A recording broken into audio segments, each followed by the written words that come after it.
Dear students, welcome back. നമ്മുടെ revision ക്ലാസ്സിൻ്റെ part 2 ആണ്, അതായത് മൊഡ്യൂൾ 3യുടെ പാർട്ട് 2. അപ്പോൾ ഇതിൽ നമ്മൾ ഫസ്റ്റ് പാർട്ടിൽ എന്താണ് ഫങ്ഷൻസ് എന്ന് പറഞ്ഞു, അതിൻ്റെ ഡെഫിനിഷൻസ് എങ്ങനെയാണ്, then different types of arguments എന്തൊക്കെയാണ്, ഇങ്ങനെയുള്ള കാര്യത്തെ പറ്റിയെല്ലാം ഡിസ്കസ് ചെയ്തു. ദെൻ നെക്സ്റ്റ് വൺ എന്ന് പറയുന്നത് പൈത്തണിലെ ബിൽറ്റ് ഇൻ ഫങ്ഷൻസ് എന്തൊക്കെയാണ്, അതിൽ mathematical functions, date and time functions, then random numbers, ഇത്ര കാര്യങ്ങളെ കുറിച്ചാണ് നമ്മൾ ഇന്ന് ഡിസ്കസ് ചെയ്യുന്നത്.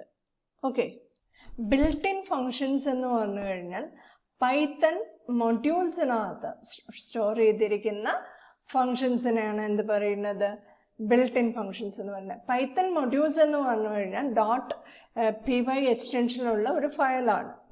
അത് നമ്മൾക്ക് വേണമെങ്കിൽ ക്രിയേറ്റ് ചെയ്യാം, പക്ഷെ ഓൾറെഡി ക്രിയേറ്റഡ് ആയിട്ട് വരുന്ന ഇൻ്റർപ്രെറ്ററിൻ്റെ കൂടെ ഓൾറെഡി ക്രിയേറ്റഡ് ആയിട്ട് വരുന്ന ഫയൽസിനെയാണ് എന്ത് പറയുന്നത്, Python built in functions include ചെയ്തിരിക്കുന്ന മൊഡ്യൂൾസ് എന്ന് പറയുന്നത്. ഓക്കെ, അപ്പം ഈ ഒരു മൊഡ്യൂൾസിനെ നമുക്ക് യൂസ് ചെയ്യണമെന്നുണ്ടെങ്കിൽ പൊതുവേ ഈ മൊഡ്യൂൾസ് എല്ലാം പൈത്തണിൻ്റെ ഇൻ്റർപ്രെറ്റർ ഏത് ലാംഗ്വേജിലാണ് റൈറ്റ് ചെയ്തിട്ടുണ്ടാവുക, പൈത്തൺ ഇൻ്റർപ്രെറ്റേഴ്സ് പൊതുവെ C ലാംഗ്വേജിലാണ് റൈറ്റ് ചെയ്തിരിക്കുന്നത്. അപ്പോൾ ഏത് ലാംഗ്വേജിലാണോ റൈറ്റ് ചെയ്തത് ആ സെയിം ലാംഗ്വേജിൽ തന്നെയായിരിക്കും പൈത്തണിൽ ബിൽറ്റ് ഇൻ മൊഡ്യൂൾസും റൈറ്റ് ചെയ്തിട്ടുണ്ടാവുക. അപ്പോൾ ഈ ബിൽറ്റ് ഇൻ മൊഡ്യൂൾസിനകത്ത് മെയിനായിട്ട് അതിനകത്ത് സ്റ്റോർ ചെയ്തിരിക്കുന്ന കാര്യങ്ങളെന്ന് പറഞ്ഞാൽ പൈത്തൺ ഫങ്ഷൻസ് ഉണ്ടാവും, അതേപോലെ അതിനകത്ത് ക്ലാസ്സസ് ഉണ്ടാവും, വേരിയബിൾസ് ഉണ്ട്, constants and other Python objects. അപ്പോൾ പൊതുവേ ഉണ്ടാവുന്നത് അതിനകത്ത് ഫങ്ഷൻസ് വരാം, അതേപോലെ ഒബ്ജക്ട്സ് ഉണ്ടാവാം, വേരിയബിൾസ് ഉണ്ടാവാം, ദെൻ ഇനി അത് പൈത്തൺ ഒബ്ജക്ട്സ്, ഇതെല്ലാമാണ് ഒരു മൊഡ്യൂളിനകത്ത് സ്റ്റോർ ചെയ്തിട്ടുണ്ടാവുക. ദെൻ നമുക്ക് ആ പൈത്തൺ മൊഡ്യൂളിനകത്ത് നിന്ന് നമുക്ക് ആവശ്യമുള്ള ഫങ്ഷൻസിനെ അല്ലെങ്കിൽ ക്ലാസ്സസിനോ ഓർ ഒബ്ജക്ട്സിനെ നമുക്ക് ആക്സസ് ചെയ്യണം എന്നുണ്ടെങ്കിൽ ഇമ്പോർട്ട് എന്നുള്ള സ്റ്റേറ്റ്മെൻറ്റ് ഉപയോഗിച്ചിട്ടാണ് നമ്മളതിനെ ആക്സസ് ചെയ്യുന്നത്.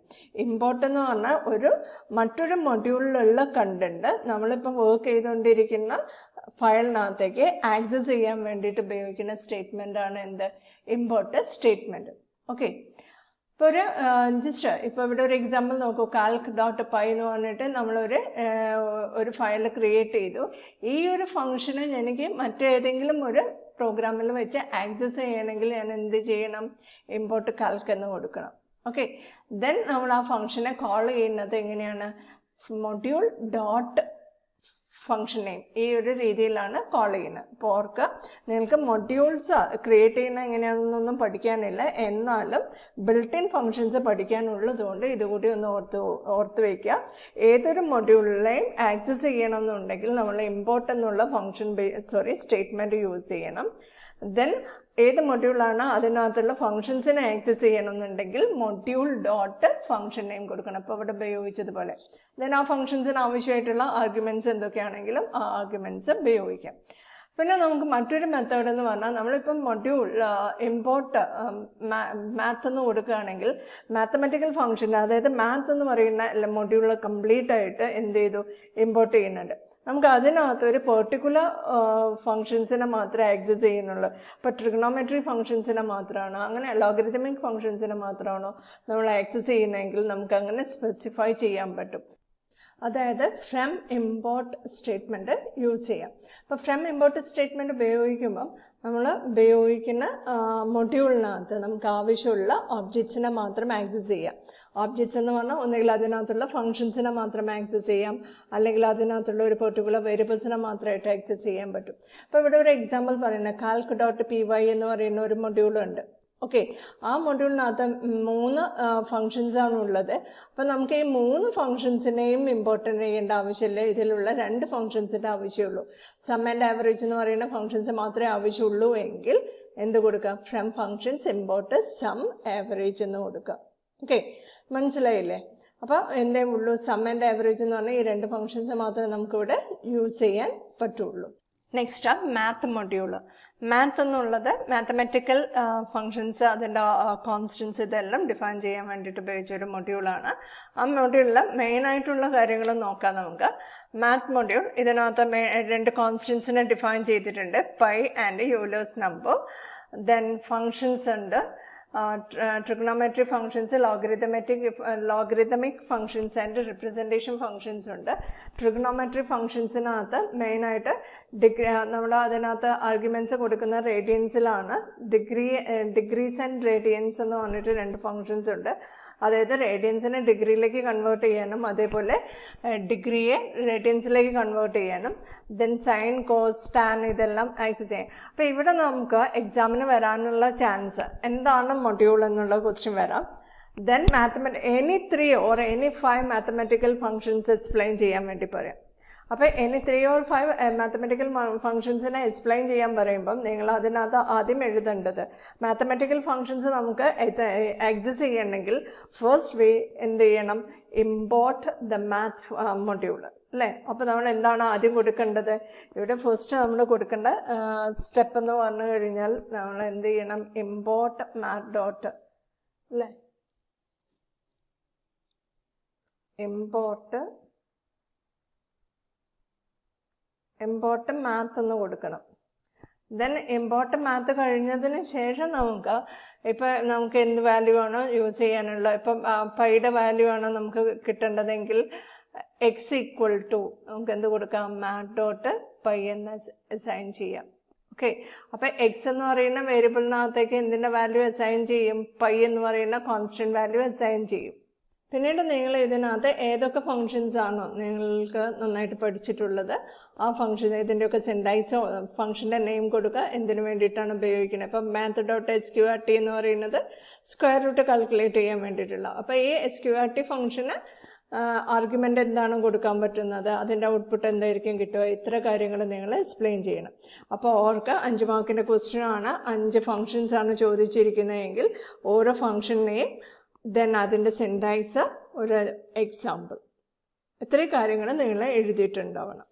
ഓക്കെ, ദെൻ നെക്സ്റ്റ് വൺ, ഇപ്പോൾ എക്സാമ്പിളായിട്ട് മാത്ത് ഡോട്ട് ലോഗ് എന്ന് പറയുന്ന ഫംഗ്ഷനാണ് നിങ്ങൾ എഴുതുന്നതെങ്കിൽ math dot log method returns natural logarithm of a given number and അതിനൊരു എക്സാമ്പിൾ കൊടുക്കുക.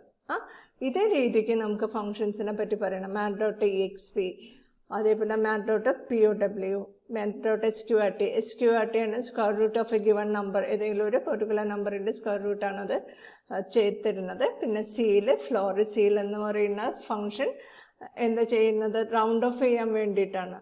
അതായത് നെക്സ്റ്റ് ഹയസ്റ്റ് വാല്യൂവിലേക്കാണ് സീല് ചെയ്യുന്നത്. ഫ്ലോറാണ് നെക്സ്റ്റ് ലോവസ്റ്റ് വാല്യൂവിനകത്തേക്ക് ഫ്ലോർ ചെയ്യാണ് ചെയ്യുന്ന values.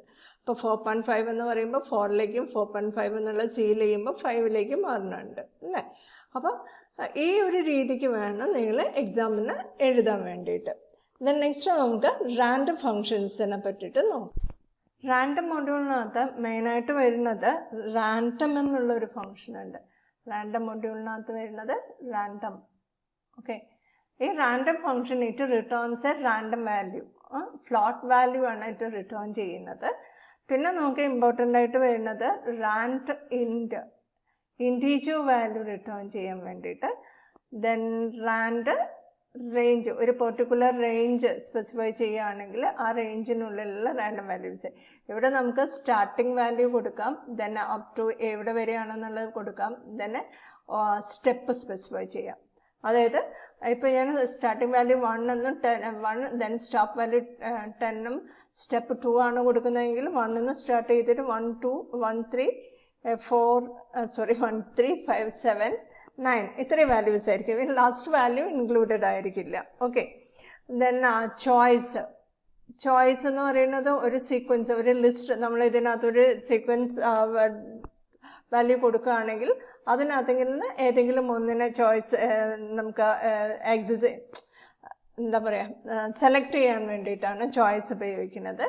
Then next one shuffle എന്ന് പറയുന്ന ഫംഗ്ഷൻ ഉപയോഗിക്കുന്നത് സാധാരണ നമ്മൾ ചെയ്യുന്നത് നമ്പേഴ്സ് ഷഫിൾ ചെയ്യാൻ വേണ്ടിയിട്ടാണ് ഷഫിൾ യൂസ് ചെയ്യുന്നത്. ഇത്രയും കാര്യമാണ് മെയിനായിട്ട് റാൻഡം മൊഡ്യൂളിനകത്ത് വരുന്നത്. അപ്പോൾ ഇത്രയും നിങ്ങൾ നന്നായിട്ട് പഠിച്ചു വയ്ക്കാം. അപ്പോൾ ഞാനിതിൻ്റെ എക്സാമ്പിൾസ് കാണിച്ചു തരാം. ഓക്കെ, നോക്കാം. റാൻഡം മൊഡ്യൂളിൽ to generate random float values generate ചെയ്യാൻ വേണ്ടിയിട്ടാണ് എന്തുപയോഗിക്കുന്നത്, റാൻഡം എന്നുള്ള ഫംഗ്ഷൻ ഉപയോഗിക്കുന്നത്. It generate a float value in between 0.0 to 1.0. ഇത് നന്നായിട്ട് ഓർത്ത് വയ്ക്കുക, ഈ ഒരു value 0.0 to 1.0. Then rand integer എന്ന് പറയുന്ന rand int എന്ന് പറയുന്നത് to generate an integer value. അവിടെ നമ്മൾക്ക് rand intനകത്ത് നമുക്ക് എന്ത് സ്പെസിഫൈ ചെയ്യാം, റേഞ്ച് സ്പെസിഫൈ ചെയ്യാം, ഇവിടെ നിന്ന് തൊട്ട് ഇവിടെ വരെയാണ് ഉള്ളത്. അപ്പോൾ അതിനുള്ളിലുള്ള ഒരു integer value ആണ് ക്രിയേറ്റ് ചെയ്യുന്നത്. Then generate random numbers within range. Within range എന്ന് പറയുന്നത് ഇപ്പോൾ ഇവിടെ റാൻഡം എൻഡ് 1,100 എന്ന് കൊടുക്കുമ്പോൾ നമുക്കിവിടെ ഇതിനുള്ളിലുള്ള വാല്യൂസ് ഏതാണ്, ഇൻറ്റീജർ വാല്യൂസ് ആണ് പ്രിൻ്റ് ചെയ്യുന്നത്. റാൻഡം റേഞ്ചിനകത്ത് നമുക്ക് സ്റ്റെപ്പ് കൂടി സ്പെസിഫൈ ചെയ്യാൻ പറ്റും. ബൈ ഡിഫാൾട്ട് സ്റ്റെപ്പ് എന്ന് പറയുന്നത് 1 ആണ് and by default starting value 0 ആണ്. ഓക്കെ, അപ്പം 1 to 10 2 എന്ന് പറയുമ്പോൾ 1 to 10 വരെയുള്ള വാല്യൂസിനകത്ത് ഏതെങ്കിലും നമ്പേഴ്സാണ് അവിടെ റാൻഡം വൈസ് ജനറേറ്റ് ചെയ്യുന്നത്. ദെൻ റാൻഡം ചോയ്സ് എന്ന് പറയുന്നത് നമ്മളിവിടെ കൊടുത്തിരിക്കുന്ന ചോയ്സിൻ്റെ ആർഗ്യുമെൻ്റ് എന്ന് പറയുന്നത് ഒരു സീക്വൻസ് ആയിരിക്കണം. അത് എംപ്റ്റി സീക്വൻസ് ആണ്, ഇൻഡെക്സ് എറർ ആണ് ക്രിയേറ്റ് ചെയ്യുന്നത്. ഇപ്പോൾ ഇവിടെ സീക്വൻസ് എന്ന് പറഞ്ഞിട്ട് സീക്വൻസ് വാല്യൂ ആണ് എന്ത് സ്ട്രിങ് കോൺസ്റ്റൻ്റ് എന്ന് പറയുന്നത് അല്ലേ. അപ്പോൾ ഇവിടെ കമ്പ്യൂട്ടർ എന്ന് കൊടുത്തു, അപ്പോൾ അതിനകത്തുള്ള ഏതൊരു നമ്പർ ഏതൊരു ക്യാരക്ടർ പ്രിൻ്റ് ചെയ്തു. ഇപ്പം നമ്മളിവിടെ ഒരു ലിസ്റ്റാണ് കൊടുക്കുന്നതെങ്കിൽ ആ ലിസ്റ്റിലുള്ള ഒരു ടപ്പിളാണ് കൊടുത്തതെങ്കിൽ ടപ്പിളിനകത്തുനിന്ന് ഏതെങ്കിലും ഒരു വാല്യൂ ആക്സസ് ചെയ്യും. ഓക്കെ, ദെൻ റാൻഡം ഷഫിൾ ചെയ്യാനുള്ളത് റാൻഡംലി ഷഫിൾ ചെയ്യാൻ വേണ്ടിയിട്ടാണ്. അപ്പോൾ നമ്മളൊരു ലിസ്റ്റ് വാല്യൂ കൊടുത്തു കഴിഞ്ഞാൽ ലിസ്റ്റിനെ ഷഫിൾ ചെയ്തിട്ടാണ് വാല്യൂ അത് ചേഞ്ച് ചെയ്തിട്ടാണ് വാല്യൂ ഇവിടെ നമുക്ക് കാണിക്കുന്നത്. റീ ഓർഡർ ചെയ്യുകയാണ് ചെയ്യുന്നത് ലിസ്റ്റിന്. ഓക്കെ, ഇത്രയും കാര്യങ്ങളാണ് റാൻഡം എന്ന് പറയുന്ന മൊഡ്യൂളിനകത്ത് ഇമ്പോർട്ടൻ്റ് ആയിട്ടുള്ളത്. നിങ്ങളിത് പഠിച്ചു വയ്ക്കുക. ഇവിടെ നിങ്ങൾക്ക് ക്വസ്റ്റ്യൻസ് അധികം വരിക, ഒന്നെങ്കിൽ പ്രോഗ്രാം ക്വസ്റ്റ്യൻസ് വരാം, നമ്പേഴ്സ് റാൻഡം വൈസ് ആയിട്ട് ജനറേറ്റ് ചെയ്തിട്ട് ഏതെങ്കിലും കാര്യങ്ങൾ ചെക്ക് ചെയ്യാനൊക്കെയുള്ള പ്രോഗ്രാം ക്വസ്റ്റ്യൻസ് വരാം. 1 to 10 വരെയുള്ള ഇതിനകത്ത് ഓഡ് നമ്പേഴ്സ് അല്ലെങ്കിൽ even numbers random wise generate ചെയ്യാനൊക്കെ വേണമെങ്കിൽ പറയാം. ദെൻ അല്ലെങ്കിൽ ഏതെങ്കിലും റാൻഡം ഫങ്ഷൻസ് കൊടുത്തിട്ട് അതിനെ എക്സ്പ്ലെയിൻ ചെയ്യാൻ വേണ്ടിയിട്ട് 2 മാർക്കിൻ്റെ ക്വസ്റ്റ്യൻ ആയിട്ട് വരാം. ഓർ 8 മാർക്കിൻ്റെയോ അല്ലെങ്കിൽ 10 മാർക്കിൻ്റെ ക്വസ്റ്റ്യൻ ആയിട്ട് ഈ റാൻഡം മൊഡ്യൂൾ തന്നെ എക്സ്പ്ലെയിൻ ചെയ്യാൻ വേണ്ടിയിട്ടും വരാം. ഓക്കെ, അപ്പോൾ ഇത് ഇമ്പോർട്ടൻ്റ് ആണ്, നന്നായിട്ട് പഠിച്ചു വയ്ക്കുക. നെക്സ്റ്റ് പൈത്തൺ ഡേറ്റ് ടൈം മൊഡ്യൂളാണ്. ഡേറ്റ് ടൈം മൊഡ്യൂളിന് മെയിനായിട്ട് 6 ക്ലാസ്സസ് ആയിട്ടാണ് ഡേറ്റ് ടൈം മൊഡ്യൂൾ ഡിവൈഡ് ചെയ്തിരിക്കുന്നത്. ഒന്ന് date time, date time, time date time delta and TX info, time zone. അപ്പോൾ ഇത്രയും 6 മൊഡ്യൂൾസ് ഒന്ന് ഓർത്ത് വയ്ക്കുക. Date time and date classes എങ്ങനെയാണ് യൂസ് ചെയ്യുന്നതെന്ന് നോക്കാം. അപ്പോൾ നമുക്ക് ഫ്രം ഡേറ്റ് ടൈമിൽ ഡേറ്റ് എന്ന് പറയുന്ന ഇതിനെ മാത്രമായിട്ട് ഡൗൺലോഡ് ചെയ്യാം, ടൈം മാത്രമായിട്ട് ഇമ്പോർട്ട് ചെയ്യാം, അതുപോലെ തന്നെ ഡേറ്റ് ടൈം മാത്രമായിട്ട് ഇമ്പോർട്ട് ചെയ്യാം. അപ്പോൾ ഫോർമോസ്റ്റ് എന്താണ് നമ്മുടെ ഡേറ്റ് ടൈം എന്നുള്ള മൊഡ്യൂളിനെയാണ് നമുക്ക് എന്ത് ചെയ്യേണ്ടത്, ഇമ്പോർട്ട് ചെയ്യേണ്ടത്. ഓക്കെ, നമുക്ക് ടുഡേയ്സ് ഡേറ്റ് കിട്ടണമെങ്കിൽ നമ്മൾ ചെയ്യേണ്ടത് എന്താണ്, ഡേറ്റ് ഡോട്ട് ടുഡേ എന്ന് കൊടുക്കാം. ദെൻ ടുഡേ എന്നുള്ള ആ ഒരു വാല്യൂ നമുക്ക് മറ്റൊന്നിലേക്ക് സ്റ്റോർ ചെയ്ത് വെച്ചിട്ട് സ്ട്രിങ് ആയിട്ട് തന്നെ അതിനെ പ്രിൻ്റ് ചെയ്യാൻ വേണ്ടി പറയാം.